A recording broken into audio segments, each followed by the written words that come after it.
Hello everyone, myself Omkar Vats. और आज हम एक नए टॉपिक पे बात करेंगे जिसका नाम है स्लाइड वायर ब्रिज। ठीक है, स्लाइड वायर ब्रिज को हम मीटर ब्रिज भी बोलते हैं। ठीक है, इसको हम बताएंगे क्यों बोलते हैं। पहले तो स्लाइड वायर ब्रिज है क्या। Slide wire bridge is the practical form of Wheatstone bridge.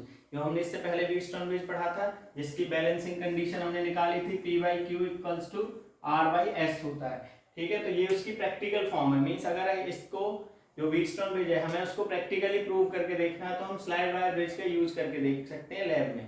ठीक है, तो ये इसकी प्रैक्टिकल फॉर्म होती है। It is use to calculate the value of unknown resistance. Means हमें इनमें से 3 रेजिस्टेंस पता लग जाए तो हम 4th रेजिस्टेंस की वैल्यू कैलकुलेट कर सकते हैं। क्लियर है, तो it is use to calculate the value of unknown resistance. अब क्वेश्चन आता है, why slide wire bridge is also called metre bridge. Slide wire bridge को मीटर ब्रिज भी क्यों बोलते हैं? Because the length of the wire used, यहाँ पे जो हम वायर यूज करते हैं स्लाइड वायर ब्रिज में, ठीक है, उसकी जो लेंथ होती है टोटल, वो लेंथ कितनी होती है? 100 सेंटीमीटर। यहाँ पे मैंने लिखा हुआ है ए से बी तक की जो लेंथ रहेगी वो 100 सेंटीमीटर होती है, मीन्स 1 मीटर होती है। इसीलिए स्लाइड वायर ब्रिज को हम मीटर ब्रिज भी बोल सकते हैं। क्लियर है, तो हमें अब इसमें ये जो बैलेंसिंग कंडीशन थी इसको प्रूव करके दिखाना है, एक अननोन रेजिस्टेंस की वैल्यू कैलकुलेट करनी है। तो इसमें क्या होता है, first we solder two L shaped copper strips. ये एक पूरा वुडन का बना होता है, इसके ऊपर हम ये एल शेप के 2 कॉपर स्ट्रिप्स होते हैं जिनको हम सोल्डर्ड करते हैं। ठीक है, अब ये थिक कॉपर स्ट्रिप्स हम लेते हैं, एक यहाँ पे हम 2 गैप प्रोवाइड करने के लिए, एक गैप ये हो गया यहाँ पे और एक गैप ये हो गया, 2 गैप प्रोवाइड करने के लिए एक कॉपर स्ट्रिप्स को हम, एक कॉपर स्ट्रिप जो होती है उसको हम यहाँ पे सोल्डर्ड करते हैं। क्लियर है, तो अब पहला क्वेश्चन, मैं यहाँ पे सारे जो क्वेश्चंस होते हैं ना इसमें स्लाइड वायर ब्रिज में, उनको भी एक बार एक्सप्लेन करता चलता हूँ। पहला क्वेश्चन यही आता है कि why we use the thick copper strips in slide wire bridge या मीटर ब्रिज। हम इसमें थिक कॉपर स्ट्रिप्स का यूज क्यों करते हैं? अब थिक, पहले हमने ये चीज पढ़ी थी कि R इक्वल्स टू क्या होता है, रो एल बाई ए। तो रो एल बाई ए होता है, मीन्स जितना थिक मीन्स एरिया ग्रेटर रहेगा उतना ही रेजिस्टेंस कम रहेगा। और कॉपर वैसे भी क्या होता है, copper is good conductor of electricity. ठीक है, जितना कंडक्टर रहेगा वो इतना ही उसका रेजिस्टेंस क्या रहेगा, मिनिमम रहेगा। ठीक है, तो to provide the minimum resistance in the circuit, क्योंकि हमने 4 रेजिस्टेंस के बारे में पढ़ा है और अगर इनका एंड रेजिस्टेंस भी होगा, इनका भी कोई रेजिस्टेंस होता तो उसका कोई फॉर्मूला नहीं होता है। क्लियर है, इसीलिए हम थिक कॉपर स्ट्रिप्स का यूज करते हैं to minimise the resistance in the circuit, इसमें ताकि मिनिमम रेजिस्टेंस आए। फिर क्वेश्चन आता है, ये जो वायर हमने यहाँ पे यूज की है, ठीक है, मीटर ब्रिज वायर जो होती है उसकी लेंथ तो है 1 मीटर, बट ये किस मटेरियल की बनी होती है? यहाँ पे जो हमने वायर यूज किया है ए से बी तक, इसके जो वैल्यू होती है, मींस ये किस मटेरियल का बना है? तो ये अलॉयज का बना होता है।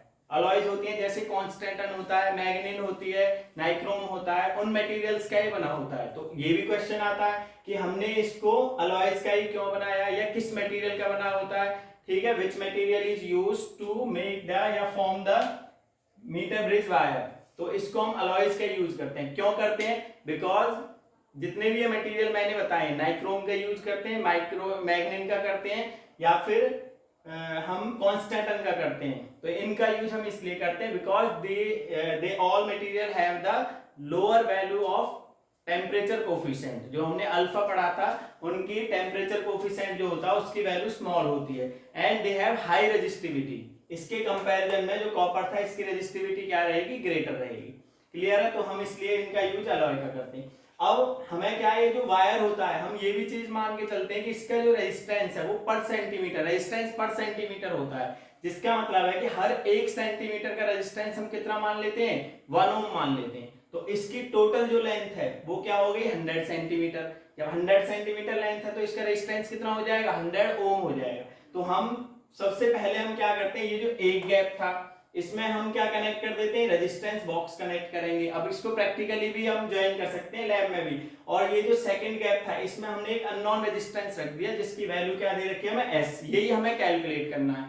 अब हम क्या करते हैं, जब प्रैक्टिकली इसको प्रूव करके देखोगे, अगर हम जैसे गैल्वेनोमीटर, मैंने उस दिन भी बताया था, गैल्वेनोमीटर में दोनों तरफ डिफ्लेक्शन होता है, इधर भी होता है और इधर भी होता है। यहाँ पे होता है 0 इसका, ठीक है, जो नल पॉइंट होता है इधर होता है। इसमें क्या है, जब हम प्रैक्टिकल्स के सारे कनेक्शंस कर देंगे ना, तो इसको पहले चेक करने का एक तरीका होता है कि अगर हम इस जॉकी को सबसे पहले इस वाले एंड पे रखते हैं तो इसका जो डिफ्लेक्शन आएगा वो ऐसे आएगा। ठीक है, बिल्कुल। अब जब हम इसको उठा के इधर रखेंगे जॉकी को तो इसका रिफ्लेक्शन इधर आएगा। हम क्या करते हैं, वन बाय वन इसको करना स्टार्ट करते हैं, मींस इसका रिफ्लेक्शन आएगा दोनों तरफ आना चाहिए। अगर एक साइड रखोगे तो एक तरफ रिफ्लेक्शन आना चाहिए, इधर रखोगे तो दूसरी साइड रिफ्लेक्शन आना चाहिए। हम क्या करते हैं, मान के चलो हमने इसको इधर रखा तो इसका रिफ्लेक्शन बिल्कुल एक साइड में रहेगा। जैसे जैसे इस वायर को यहाँ पे हम स्लाइड करते जाएंगे, वैसे तो टैपिंग करते हैं ताकि इसका रेजिस्टेंस में इंक्रीज हो, तो ऐसे जैसे जैसे लेके आओगे तो इसका भी रिफ्लेक्शन, मान के चलो पहले इधर था तो यहाँ से जैसे इधर लेके आओगे तो ऐसे इंक्रीज होता रहेगा। हम वो लेंथ मेजर करते हैं जहाँ पे इसकी वैल्यू 0 आ जाएगी, तो जिस पॉइंट पे 0 आ जाएगा वो लेंथ हम मेजर कर लेंगे। यहाँ पे मान लो ये लेंथ होगी इसकी L, ये L होगी तो ये बची हुई लेंथ कितनी हो जाएगी, 100 माइनस L हो जाएगी।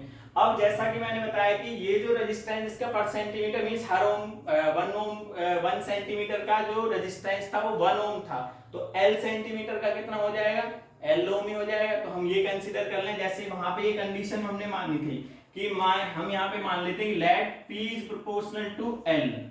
अब जैसे मैं बोल दूं कि भाई इसकी जो लेंथ आई है फर्स्ट वो 40 सेंटीमीटर है, तो ये अपने आप ही 100 माइनस 40 में 60 हो जाएगी। तो फर्स्ट रेजिस्टेंस कितने का हो गया, 40 का, इसीलिए मैंने L के प्रोपोर्शनल लिख दिया P को। Q किसके प्रोपोर्शनल मान लिया, Q की वैल्यू क्या हो जाएगी, ये हो जाएगी 100 माइनस L, तो 100 माइनस L हो जाएगी फिर Q की value.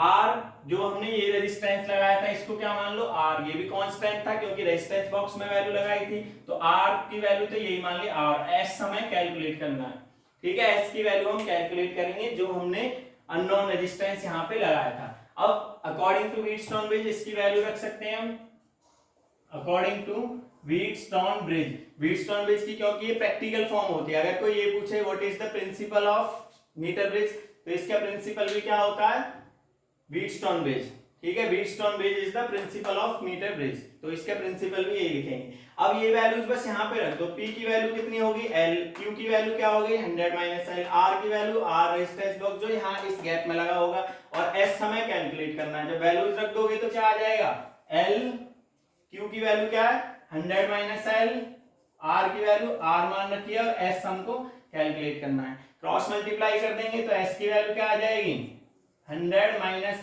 L into R divided by L, तो ये वैल्यू होती है S की, ठीक है। तो ये अननोन रेजिस्टेंस की वैल्यू यहां से हमारी कैलकुलेट हो जाएगी। क्लियर है भाई। अब इसमें एक आध क्वेश्चन और भी बनते हैं, दो तो एक क्वेश्चन हो गए भाई कॉपर स्ट्रिप्स का क्यों यूज किया और इसको अलॉयज का क्यों यूज करते हैं। एक और क्वेश्चन भी आता है, why we preferred to get the balance point at the middle of metre bridge wire, ठीक है। हम ये कोशिश करते हैं कि ये जो नल पॉइंट आया है ये कहाँ पे आए, मिडिल में आए। मिडिल मींस जैसे ये 50 हो जाए टोटल, क्योंकि 100 था तो 50 सेंटीमीटर इधर रहे 50 सेंटीमीटर इधर रहे, तो मिडिल में ही क्यों प्रेफरेंस देते हैं इसको हम, तो क्यों ज्यादा प्रेफरेंस देते हैं, ताकि अब जैसा कि मैंने पहले बताया था इन चार रेजिस्टेंस का यूज करना है हमको, तो अगर ये बीच में आ जाएगा तो बैलेंसिंग कंडीशन हो जाएगी, उसकी बैलेंसिंग कंडीशन होती है, तो उस कंडीशन में ये जो मीटर ब्रिज है it will become more sensitive, ये सबसे ज्यादा सेंसिटिव हो जाएगा उस टाइम पे। सेंसिटिव का मतलब अब हम दूसरे तरीके से यही बता सकते हैं कि सेंसिटिव मीन सबसे अच्छा बन जाएगा वो, उसमें कोई एरर नहीं रहेगा। तो हम एक लाइन में इसका आंसर लिख सकते हैं, to minimise the percentage error in the metre bridge, ठीक है। तो मिडिल में इसका यूज क्यों करते हैं, इसको मिडिल में ही क्यों लेके आते हैं, to minimise the percentage error in the metre bridge, ताकि जो भी इसमें एरर थे वो सब खत्म हो जाए और ये सबसे ज्यादा सेंसिटिव हो जाए। तो ये था तुम्हारा मीटर ब्रिज या स्लाइड वायर ब्रिज। एक में क्वेश्चन और देखते हैं, इस पे जो न्यूमेरिकल्स आते हैं, ठीक है, ये तो क्लियर है भाई सबको। अब क्या है इसमें हम न्यूमेरिकल देखते हैं जो बहुत ही सिंपल सा न्यूमेरिकल्स होते हैं, बस तुमको क्या है दो वैल्यूज इसमें याद रखनी है। मैं यहाँ पे क्वेश्चन लिखा हुआ एक बार समझा देता हूँ। In a meter bridge the null point is found at a distance of 40 centimeter from A. अब कहने का मतलब है ये ए वाले पॉइंट से जो नल पॉइंट आया है ये जे, ये कितने डिस्टेंस पे आया है, 40 सेंटीमीटर पे आया है, ये हो गया 40 सेंटीमीटर, ठीक है। अब एक तो इक्वेशन यही बन जाती है, हमें आगे नहीं पढ़ना, हमेशा दो इक्वेशन बनाओ। अब ये क्लियर हो गया, ये 40 है तो ये वाला कितना हो जाएगा, अंडरस्टूड है भाई 60 सेंटीमीटर होगा भाई, क्योंकि 100 माइनस एल था तो 100 माइनस 40 60। ये आर दे रखा है, ये एस दे रखा है। एक बार और पूरा क्वेश्चन पढ़ लेते हैं। If a resistance of 12 ohm is connected in parallel with S, बाद में क्या किया है, इस S के पैरेलल में एक रेजिस्टेंस लगा दिया 12 ओम का, then null point occurs at 50 centimetre. तो जो नल पॉइंट पहले 40 पे आया था वो किस पे आ जाएगा 50 पे। तो दो कंडीशन होगी भाई, फर्स्ट वाले में तो नल पॉइंट कितने पे आया था 40 सेंटीमीटर पे, सेकंड वाली कंडीशन में किस पॉइंट पे पहुंच गया 50 पे पहुंच गया। तो दो इक्वेशन अंडरस्टूड होगी थी, दो इक्वेशन इसमें बनेंगी। Determine the values of R and S. तो ये आर और एस से इनकी वैल्यू हमको कैलकुलेट करनी है। अब मैं फर्स्ट पढ़ते चलते हैं क्वेश्चन को। फर्स्ट में क्या बोला है, मीटर ब्रिज में null point is found at distance of 40 centimetre. ये अब वन बाय वन मान लो, P Q R S किसी को भी मान सकते हैं। एक तो यही हो गया P by Q R by S। तो P बाई Q में क्या आ गया R upon S is equals to, ये कितने पे आया है 40 बाई ये कितने पे 60, ये कितना आ गया 2/3। इक्वेशन फर्स्ट मान ले इसको, एक इक्वेशन तो ये होगी। अब उसने क्या बोला था, if now a resistance of 12 ohm is connected in parallel with S। तो पैरेलल ये था S, इसके पैरेलल में हमने क्या लगा दिया 12 ओम का रेजिस्टेंस और लगा दिया है। तो 12 ओम का पहले तो भाई अब ये कंडीशन ही चेंज होगी, पहले रेजिस्टेंस S था, पैरेलल में जब रेजिस्टेंस लगाते हैं तो ये रेजिस्टेंस ही कितना बन गया, पहले इसका इक्विवेलेंट रेजिस्टेंस निकाल दो ना कि कितना बन गया ये। पैरेलल में ज्वाइन करते हैं, ऊपर मल्टीप्लाई कर दो नीचे ऐड कर दो, कितना आ जाएगा 12s अपॉन 12 प्लस s। वैसे लिख सकते हैं, मैंने डायरेक्ट लिख दिया 1/r इक्वल्स टू क्या हो जाएगा 1/12 प्लस 1/s। तो वहां से इसको सॉल्व करके यही आ जाएगी वैल्यू। तो अब रेजिस्टेंस ये हो गया। फिर क्या बोला, null point occurs at 50 centimetre. तो ये नल पॉइंट कितने पे पहुंच गया 50 पे। इक्वेशन बना दे दूसरी, r बाई एस करो, r की वैल्यू तो अब भी क्या है यहाँ पे r, s की वैल्यू कितनी होगी पैरेलल में ज्वाइन करने पर, ये होगी अब वैल्यू कितनी आएगी 12s अपॉन 12 प्लस s कहाँ आ जाएगा ऊपर आ जाएगा 12 plus s is equals to null point कितने पे आ गया 50 पे।